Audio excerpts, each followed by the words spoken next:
Welcome to the Practical Mystic. Have you ever felt like your mind is racing non-stop? Like you're so caught up in thinking that you can't just experience life? There's actually a fascinating reason for this, and it goes back 400 years. And it is one of the reasons we have lost our ability to access the amazing creative life force that exists in each of us and is known as Kundalini. Before the 1600s, people experienced life completely differently. When they watched a sunset, they didn't analyze it or try to explain it. They just experienced it. No Instagram filters, no scientific explanations, just pure presence. Then came two revolutionary thinkers who changed everything, René Descartes and Isaac Newton. Descartes gave us the famous phrase, "I think, therefore I am." With these words, he made thinking the core of human existence. He introduced two major ideas. The world works like a machine, following predictable laws. The mind and body are separate things. This is called dualism. Then came Newton, who took these ideas further. He showed that the universe operates like a giant clock, and everything can be predicted and measured. Nature follows mathematical rules. Their ideas spread everywhere, shaping the modern world we know. They sparked the scientific revolution and led to amazing technological progress, created our modern scientific method, shaped how we think about everything from business to education. But here's the catch. This way of thinking came with a price. We lost our connection to direct experience. Everything became something to analyze rather than feel. We started seeing ourselves as machines rather than spiritual beings. Our intuition took a backseat to pure logic. So next time you feel disconnected or overwhelmed by thoughts, remember, this isn't just you. It's the result of 400 years of prioritizing thinking over experiencing. The good news? Just being aware of this can help us find balance between our analytical minds and our natural ability to simply be present. Understanding our mental heritage is the first step to breaking free from its limitations. Since the 20th century, new paradigms have emerged to address the limitations of mechanistic thinking as a more integrative, holistic worldview gains ground, one that values spiritual, energetic, and psychological dimensions as essential to a full understanding of human experience. The problem with the extension of this mechanistic view of all of experience is that we think about everything and experience everything only in our minds and not in our bodies or beings. It's like trying to feel the wind while you're inside watching a video about the wind. Here's what happens to most of us. We try to think our way to spirituality. We analyze everything instead of feeling it. We doubt our experiences if they don't make logical sense. We're afraid to trust anything we can't prove. So what's the solution? The secret lies in understanding the energy of Kundalini. Kundalini is the powerful, creative life force that animates existence and within the human body flows from the base energy centers, up the spine and into the brain. This is symbolized in the first letter and word in the Hebrew alphabet, Aleph. We don't need to throw away our ability to think. That's valuable too. But we need to learn how to quiet our minds sometimes in order to experience life directly. And there are answers in our ancient wisdom traditions and religions that have provided clues and guidance throughout the ages. Let's start with a well-known phrase from the Bible's Gospel of John. In the beginning was the Word. This powerful phrase connects to something much bigger, something that appears across many ancient traditions. In ancient understanding, this wasn't just about speaking, it was about the very force of creation itself. Let's look at the first word. In the Hebrew alphabet, the letter Aleph. It's the first letter of their alphabet, but here's the fascinating thing. It's silent. You can't pronounce it alone. It is more a silent breath than a sound. There is a profound, mystical, and magical secret to all of existence and life hidden in this word. Up here you have divine wisdom, represented by the upper point. And this diagonal line is like our spine, connecting heaven and earth. And down here, the foundation, our connection to physical reality.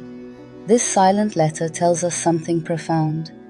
Before sound, before speech, before thinking, there was pure potential. When ancient people wrote about the word, they weren't talking about everyday speech.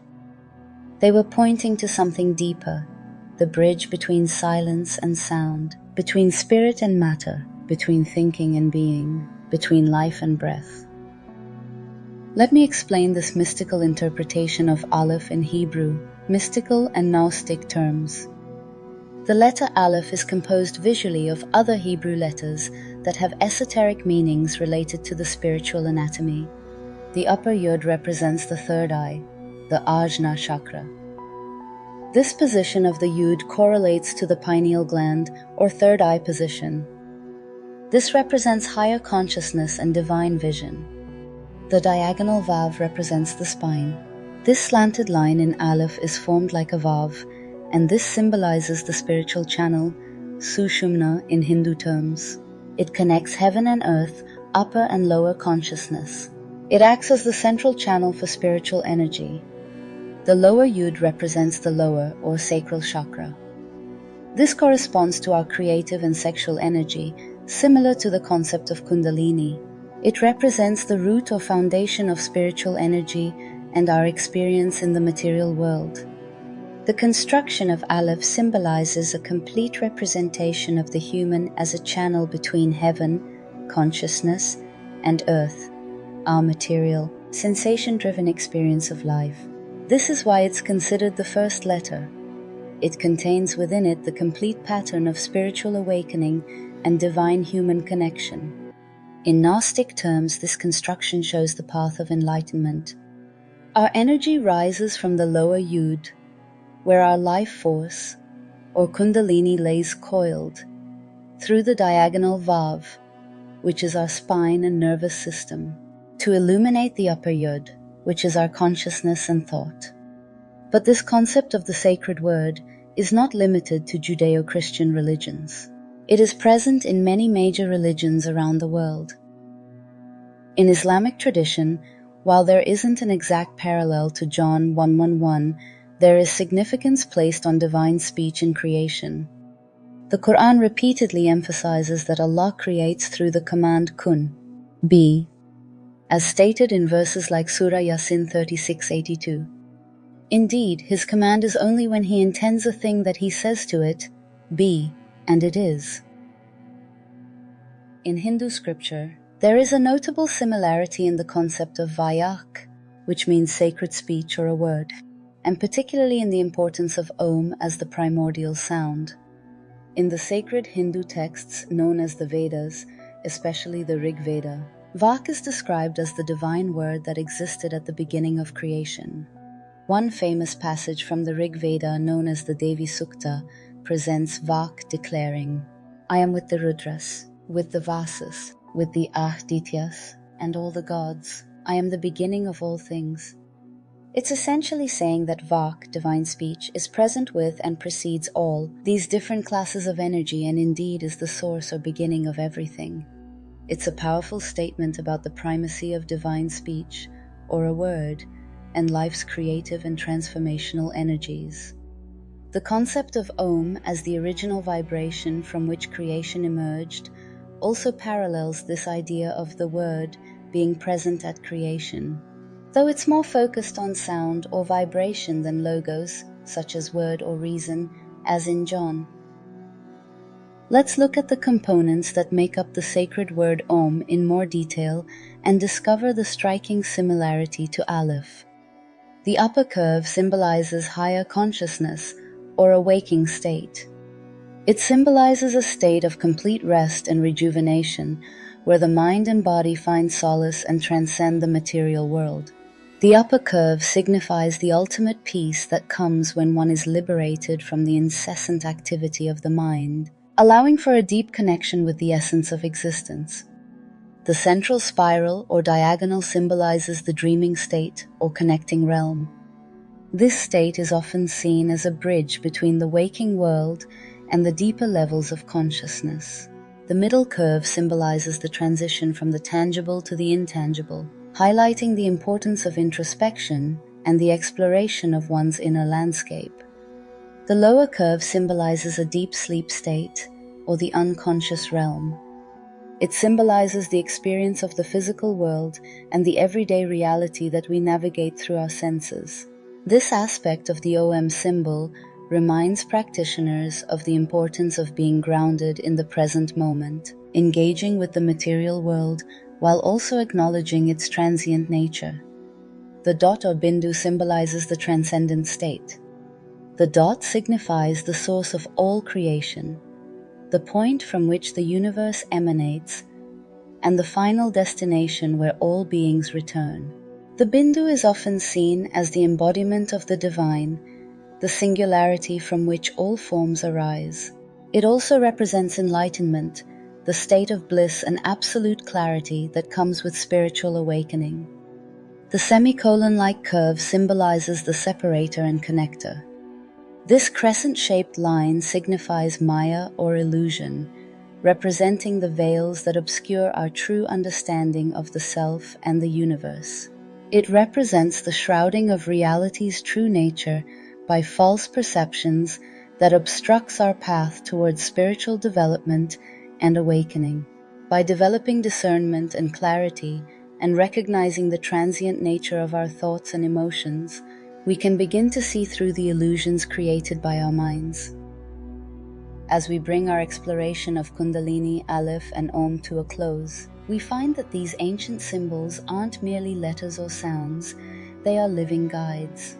Each symbol carries within it layers of meaning and pathways to awakening our deepest potential. Aleph, in the Hebrew tradition, is a symbol of divine flow. Its structure reflects the human form, with a diagonal line representing the spine, connecting the realms of the physical and the spiritual, the seen and the unseen. This alignment mirrors the ascent of Kundalini energy, which rises through our energy centers, aligning body, mind, and spirit with the infinite. Each segment of Aleph represents a part of our being. The base connects to our grounded presence, the spine is our channel of ascension, and the upper point touches the divine wisdom that resides within each of us. In Hinduism, Om encapsulates the journey of consciousness itself. Its curves and arcs symbolize states of being, waking, dreaming, and deep, dreamless sleep, as well as the ultimate state of Turiya, pure consciousness. Each part of Om mirrors the stages of Kundalini awakening. As this powerful energy rises, it moves us beyond the limitations of everyday awareness, carrying us through these states of consciousness until we touch that boundless state of divine union. Together, Aleph and Om remind us that these symbols transcend any single tradition.